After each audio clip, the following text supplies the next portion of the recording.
आपका चिंतन करते रहे और मैं आपका दास बन जाऊं महाराज, और वाणी से आपके गुणों का गायन करते रहे महाराज, और शरीर आपके लिए ही कर्म करता रहे। बोले महाराज तभी जीवन का परम मंगलमय है, अनंत जीवन की कोई सार्थकता नहीं है। ना जाने किस भेष में नारायण मिल जाए, किस भेष में आपको परमात्मा मिल जाए इसको कोई जानता नहीं है। इसलिए हर जीव जंतु के प्रति आपका प्यार होना चाहिए। हम संसार से प्यार करते हैं जो महाराज कभी पूरा नहीं होता है, और भगवान से कभी प्रेम नहीं करते हैं, भगवान को दूर रखते हैं। अब ऐसा सुंदर चरित्र है महाराज। बोले महाराज भगवान तो महाराज समदर्शी नहीं है। बोले कैसे?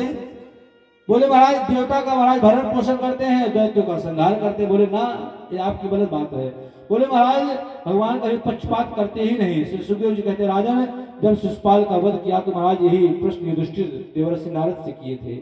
तब युधिष्ठिर देवर्षि नारद को विस्तार पूर्वक श्री प्रहलाद का चरित्र सुनाया था। ब्राह्मण्या शील संपन्या सत्य संधो जितेंद्रिया।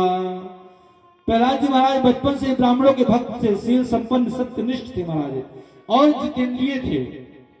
कृष्ण ग्रह ग्रहे आत्मा नावेद जगदेश्वरम। प्रहलाद कृष्ण रूपी ग्रह ने ग्रस लिया था, और बचपन से बालकों को खेल नहीं खेलते थे बल्कि भगवान का ध्यान करते थे।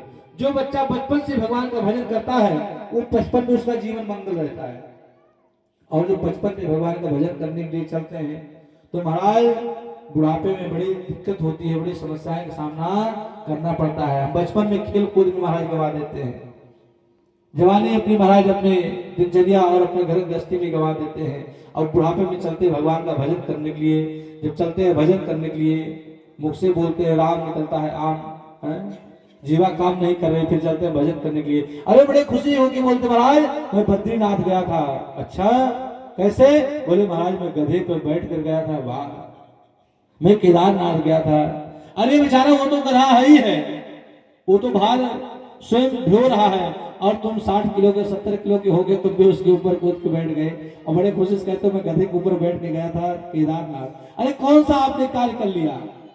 वो तो बेचारा स्वयं गधा है, उससे बड़ा गधा आप हो गए जो उसके ऊपर बैठ कर गए थे। इसलिए भजन करना है तो महाराज जवानी से प्रारंभ कर देना चाहिए, बुढ़ापे का इंतजार नहीं करना चाहिए। इसका सूत्र ये है। अब इसको श्री प्रहलाद जी महाराज से शिक्षा लेनी चाहिए। बोले कैसे? बोले श्री प्रहलाद जी महाराज रहते हैं तो उनका जो सुंदर जो जीवन है, एक बार हिरण्याकश्यप महाराज जी प्रहलाद जी के संडामर्ग उनके गुरु जी थे, वो महाराज आश्रय विद्यालय में